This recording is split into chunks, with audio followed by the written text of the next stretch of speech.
Hola, ¿cómo están? Soy Ángel Luis Fernández y esto es A1. Bienvenidos.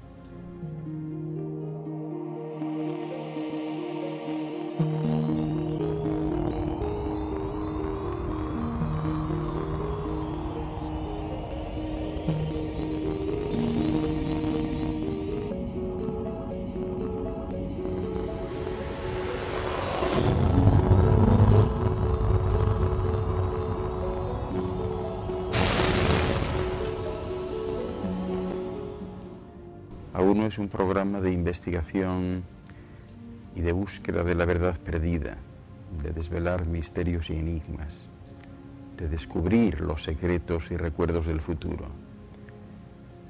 Fíjense bien, el ser humano es obra de la naturaleza como ser físico y como ser inteligente.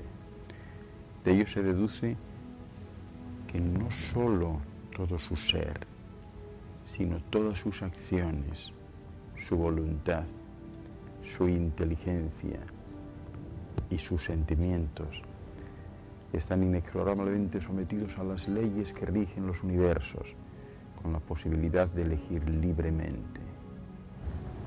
Hoy les hablaré de ello, del libre albedrío.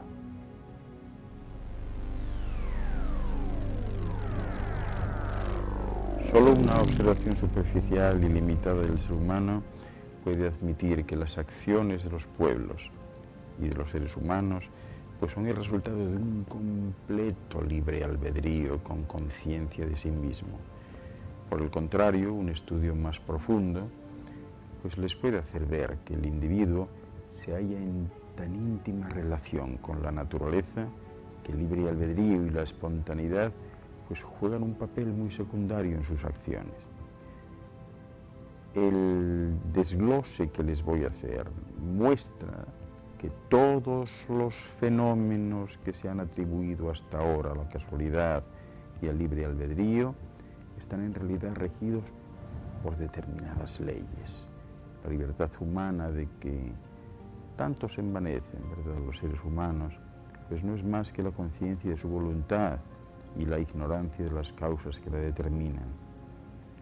Porque los conocimientos que poseen de estas leyes no son el resultado de la teoría, sino de hechos numerosos que principalmente se deben a la estadística. Esta ciencia moderna ha revelado leyes muy importantes en una infinidad de fenómenos que se atribuían a la casualidad o incluso a este mismo albedrío, porque al considerar cada uno de estos fenómenos de forma separada, se pierde de vista muchas veces el punto de apoyo necesario para reconocer la verdad de esas leyes. En conjunto, la humanidad pues parece sometida a un orden de cosas que la domina de forma fatal hasta cierto punto, ¿verdad?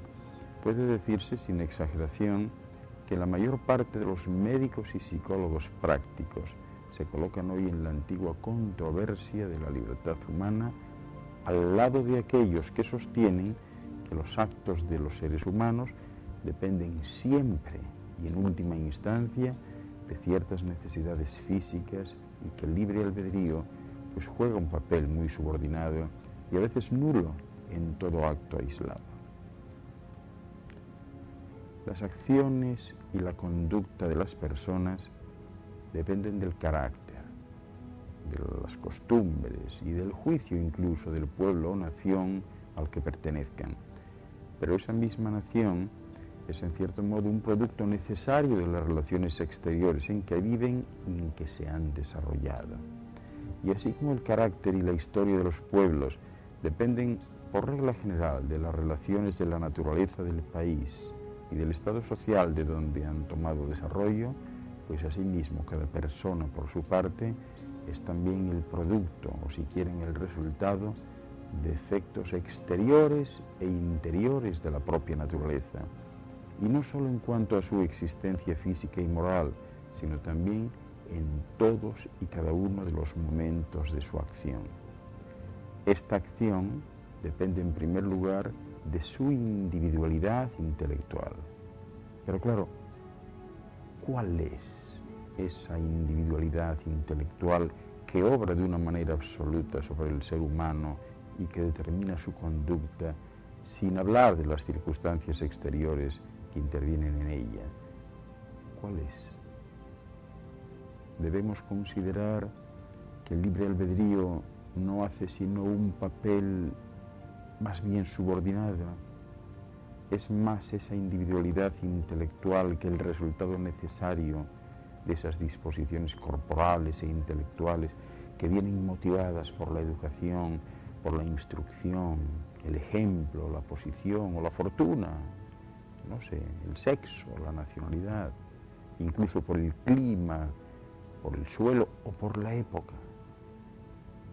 El ser humano está sometido a la misma ley que las plantas y los animales, y esa ley se manifiesta con rasgos muy marcados en el mundo primitivo, porque así como la planta depende del suelo donde ha echado raíces, no solo con relación a su existencia, sino también con respecto a su magnitud, a su forma y a su belleza, así como el animal, sea pequeño o grande, enjaulado, salvaje, hermoso o feo, según las relaciones exteriores, pues asimismo el ser humano en su ser físico e intelectual es también el producto de las mismas relaciones exteriores, de los mismos accidentes, de las mismas disposiciones, y no es por consiguiente el ser espiritual independiente y libre que pintan los moralistas.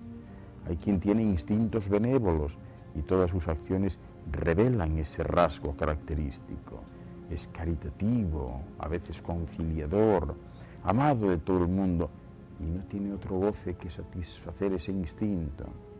Por ejemplo, fíjense, la persona aturdida será impulsada por una disposición natural a ejercer acciones que la ponen muy cerca de lo malvado, ¿verdad? Y que la igualan a veces a esta malignidad. Hay otra que tiene a lo mejor el carácter violento, destructor, y la razón y la reflexión la contienen con trabajo dentro de ciertos límites. Otra pudiera manifestar mucho afecto a los niños. Esta persona sería la amiga más tierna de estos niños y la mejor de las madres, ¿verdad? Y parece duro e insensible considerar a otro que no tenga esta facultad.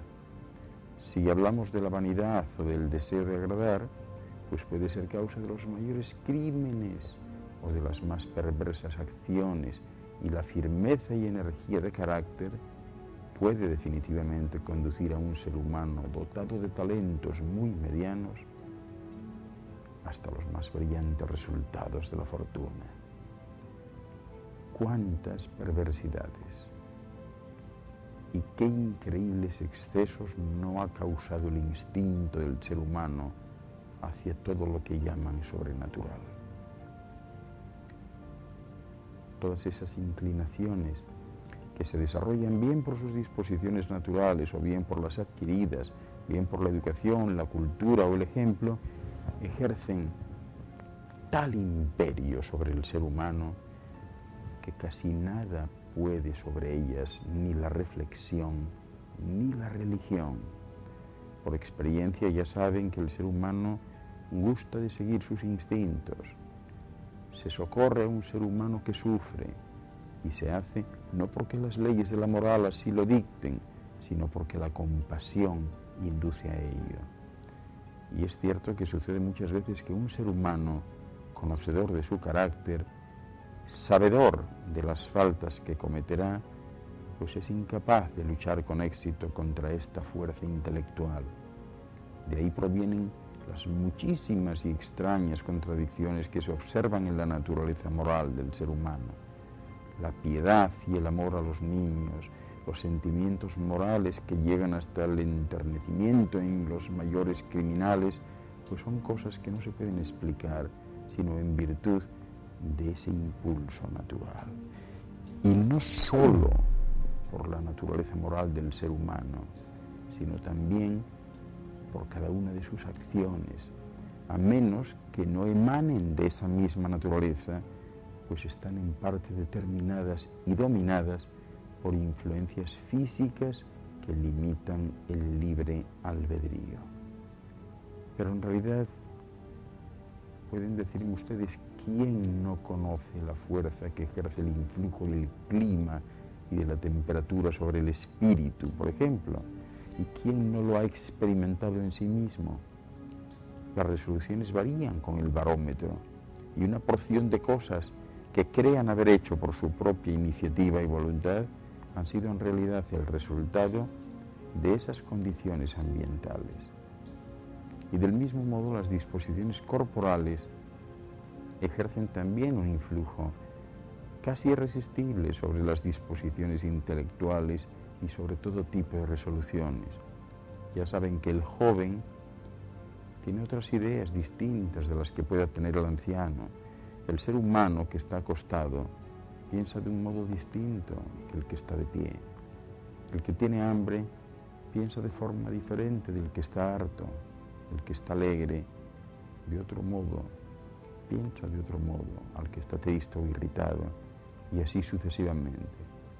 Y de este modo, pues hay que decir que han sido muchas las veces en que se han cometido crímenes horrorosos sin la voluntad de sus autores y solo por las disposiciones corporales anómalas en que se hallaban. Hasta estos días no ha habido ciencia que haya esparcido ningún tipo de luz sobre estas relaciones singulares, encontrando pues enfermedades donde antes se creía ver el libre albedrío del individuo. Y como consecuencia de estos hechos, no podrán ustedes negar a aquellos cuyas miradas penetren en el fondo de las cosas que la idea del libre albedrío humano debe encerrarse en la teoría y en la práctica dentro de los más estrechos límites, porque el ser humano es libre, pero tiene las manos atadas y no puede traspasar ciertos límites que le ha impuesto la naturaleza. Así que lo que se llama libre albedrío no es otra cosa que el resultado de los motivos más poderosos. Y recuerden que la mayor parte de los crímenes que se cometen contra el Estado o la sociedad son el resultado de las pasiones o de esa ignorancia que proviene de una instrucción defectuosa o de una debilidad intelectual.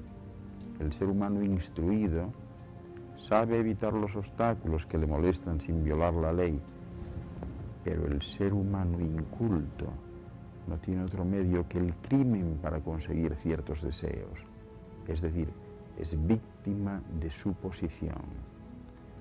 Y así podríamos llegar a formular la pregunta siguiente: ¿para qué le sirve el libre albedrío al que roba y asesina por necesidad? ¿Cuál es el discernimiento de un ser humano cuyo carácter destructor y sus disposiciones a la crueldad son grandes y débiles? Y además anulan sus facultades intelectuales. La debilidad de espíritu, la indigencia y la falta de educación son las tres causas principales de los crímenes. Y debo decirles que los criminales son, en su mayor parte, pobres desgraciados, más dignos de compasión que de odio y de menosprecio. Por eso es importante no juzgar ni condenar a nadie. Este es un punto por el que no se puede pasar en silencio. Un estudio de la naturaleza y del mundo, exento de preocupaciones y basado en hechos infinitos, puede reconocer que las acciones humanas en general y las del individuo en particular están determinadas por la existencia de ciertas necesidades físicas que encierran en los más estrechos límites al libre albedrío.